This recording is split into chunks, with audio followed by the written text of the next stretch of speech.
또 말씀을 드릴게. 그러면 애매하신 나이 있잖아요. 자, 예를 들어서 40대 내가 48세예요. 48세인데 처짐은 많이 왔어. 근데 나보고 피부를 다 열란 말이냐? 너무 가혹하다.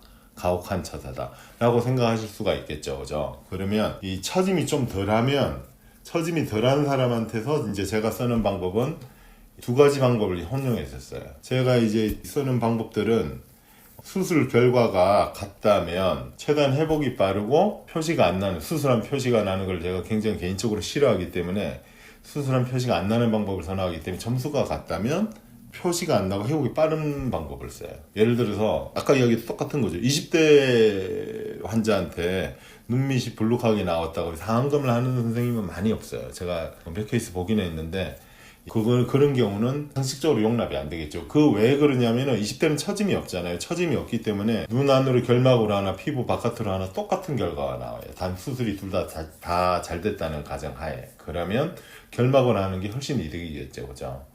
표시도 안 나고 회복도 빠르고. 그런데 그게 점점 처짐이 많아지면 결국 피부를 열기 시작해야 된다는 거고, 그 중간 단계 있죠. 20대 30대도 아니야. 그렇다고 50대 중후반 혹은 60대도 아니야. 애매한 나이에 있을 때 처짐이 아주 심하지 않을 때 할 수 있는, 제가 이제 개인적으로 하는 방법들은 이제 중간 방법을 써요. 이제 중간 나이가 이제 됐어요. 아주 이제 많아서 처짐이 아주 심한 나이도 아니고 40대 중반 혹은 50대 중후반, 40대 중반에서 50대 중반 사이가 보통 많죠. 그런 형태의 이제 눈이 됐어요. 자, 이 형태를 보시면, 자, 이게 이제 항상 똑같은 이야기예요. 보면은 처짐이 왔다는 증거는, 처짐이란 건 뭘 말하나요? 지구 방향으로, 다시 말해서 중력이 작용하는 방향으로 살들이 떨어지는 형태를 말하죠. 그죠? 모든 게 다. 눈썹이 처지건, 이마가 처지건, 볼살이 처지건 다 아래로 떨어지는 형태를 말하는데, 이게 보면은 이 밑에가 무거워지고, 그죠? 그러니까 지방이 나오겠죠. 그죠? 원래는 젊었을 때는 안 나왔었는데 나온 형태라면 지방이 나오고, 그죠? 밑에가 무거워지고 위에는 가벼워지겠죠. 떨어지니까. 그죠? 위에 있는 게 뭐 이름이 뭐죠? 얘는 애교살이라고 그러고 우리가, 여기는 지방, 이미 눈밑고랑이라고 그러죠. 그죠? 아래쪽이 무거워지고 이렇게 되는 형태고, 이게 거상이 되면 요는 형태로 되겠죠. 그죠? 다시 위쪽으로 살이 올라가서 되게 되고 밑에는 없어지겠죠. 그죠? 그래서 이게 이제 거상이 되는 거죠. 이 거상을 그러면 반드시 피부를 다 열고 해야 되냐? 그게 이제 아니라는 거죠. 이제 그거는 이제 피부를 아주 연세가 드셔서 아까 그 어머니처럼 많이 처지기 전에는 꽃 일부분을 열어서 이렇게 거상을 할 수도 있어요. 그게 이제 제가 수술하는 눈밑 거상이라고 하는 수술이에요. 이걸 많이 물어보시더라고요. 왜냐하면은 눈밑 거상이라는 수술 찾아봤는데 없던데요. 없겠죠. 제가 아는 수술이니까. 그죠? 당연히 없겠죠.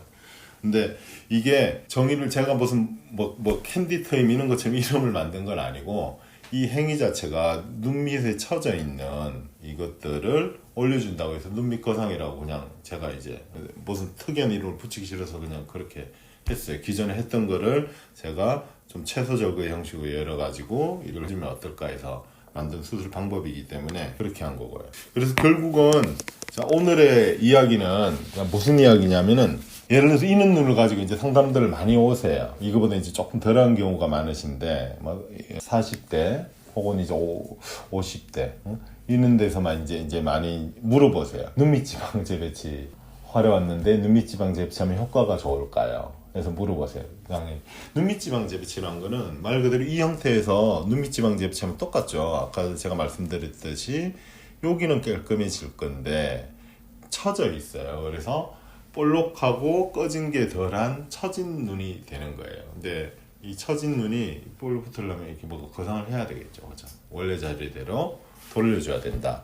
이런 이야기입니다. 그래서 결국 결론을 말씀을 드리면, 이게 꼭 정해진 건 아닌데 보통 보면 눈밑 지방 재배치 단독만으로 깔끔한 효과가 나려면 20대, 30대, 적어도 보통의 경우는 관리를 잘하신 분은 40대까지도 되시는 분들이 있는데, 보면은 40대 한 중반을 넘어서면은 좀 힘들다. 예, 결과가 약간 떨어지기 시작한다는 거죠. 그리고 보통 이 중간적인 방법을, 눈밑 지방 재배치를 하고 처진 피부를 올려주는 시술을 한 60대 되기 전, 네. 그리고 연세가 많아지면서 이런 형태들로 처짐이 많아지면 저는 다 열어요. 피부를 열어서 여기서 재배치를 하고 내측부터 거상을 해가야 다.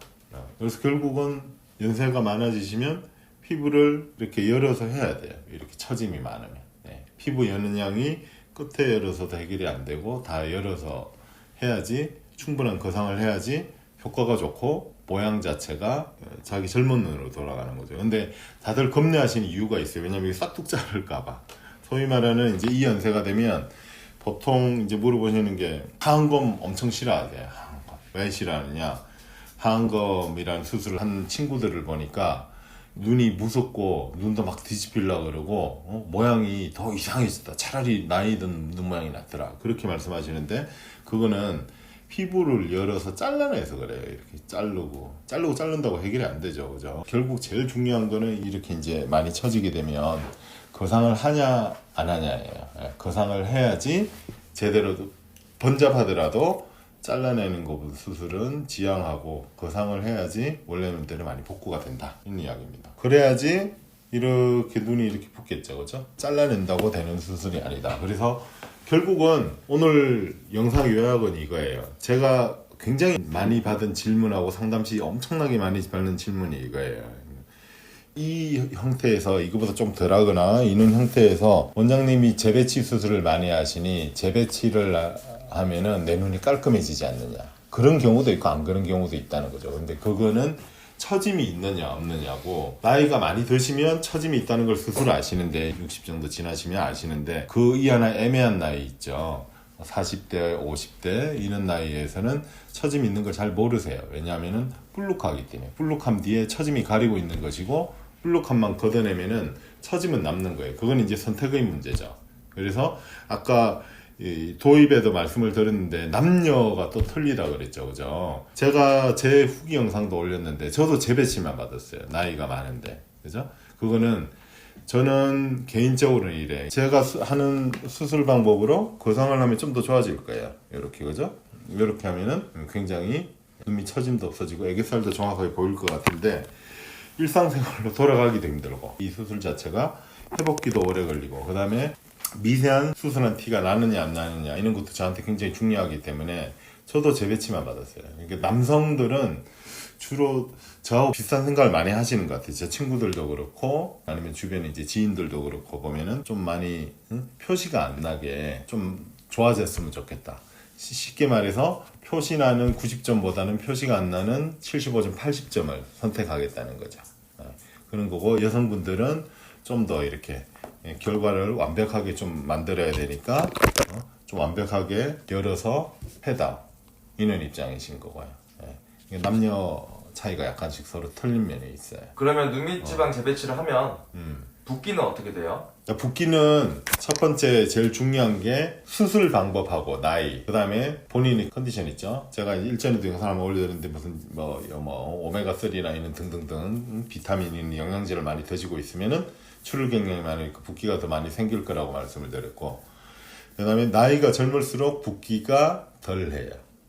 나이가 젊으면 아까 말씀을 드렸죠. 그죠? 처짐이 없기 때문에 피부 쪽으로 절개가 들어갈 필요도 없고 수술 범위가 넓을 필요도 없어요. 그래서 안쪽으로 결막으로만 수술하게 되고 보통 보면은 빠르면 1주 빠르면 1주고 늦어도 보통 한 2주 정도 평균 1, 2주 정도 걸리시는 것 같아요. 그리고 수술한 다음 날도 그냥 열심히 돌아서 다니시는 분들도 있고요. 요즘 마스크 쓰잖아요. 더군다나 그러니까 여기 잘 안 보이게 되죠.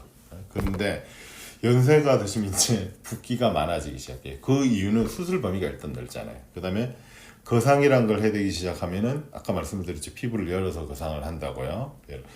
그렇게 거상을 해대기 시작하는 데다가 또 영양제들 많이 드시죠. 그러니까 멍하고 이런 게 조금 더 걸리는 거죠. 젊은 사람들에 비해서 20대, 30대에 비해서 1, 2주 정도 더 걸린다. 이렇게 이제 감안하고 오셔야 돼요. 붓기가 제로가 되는 기간까지. 만약에 실패했다가 다시 재수술을 하게 되면 금방 복구할 수 있나요? 이게 눈밑 요 지방이 있죠. 지방에 대한 재배치가 실패했어. 그래서 여전히 볼록해.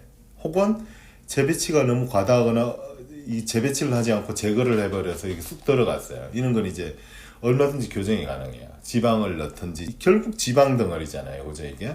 지방 덩어리니까 지방을 다시 내리든지 지방을 다시 미세시켜서 어떻게 채워주든지 하는 방법이 있는데 문제가 이 부위에 하안검이라는 이제 수술을 하시면서 이 피부를 열어서 여기를 잘라내게 되면은 복구가 안 돼요.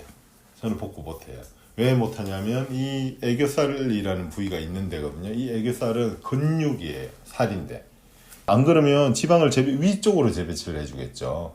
이왕이면 위쪽으로 재배치를 해줘서 애교살을 만들어주면 좋을 텐데 재배치가 안 된단 말이에요. 얘는 성상이 지방이고 얘는 근육이에요. 그래서 우리가 웃을 때 애교살이 커지죠. 웃을 때 근육이라서 그래요. 그러면 얘는 복구가 안 돼요. 애교살 복구할 방법은 없어요. 물론 뭐 다른 뭐 인조 피부 이런 걸 써가지고 복구는 할 수는 있지만 그거는 자연스러운 모양하고는 거리가 좀 있어요. 그래서 저는 개인적으로 굉장히 선호하지 않아요. 그래서 제일 중요한 거는 잘라내지 말고 거상을 내서 복구를 하는 방향이 제일 좋겠죠. 영상 잘 보셨나요? 이상으로 미오름 서원장이었습니다. 다음에도 좋은 영상으로 찾아뵙겠습니다. 감사합니다.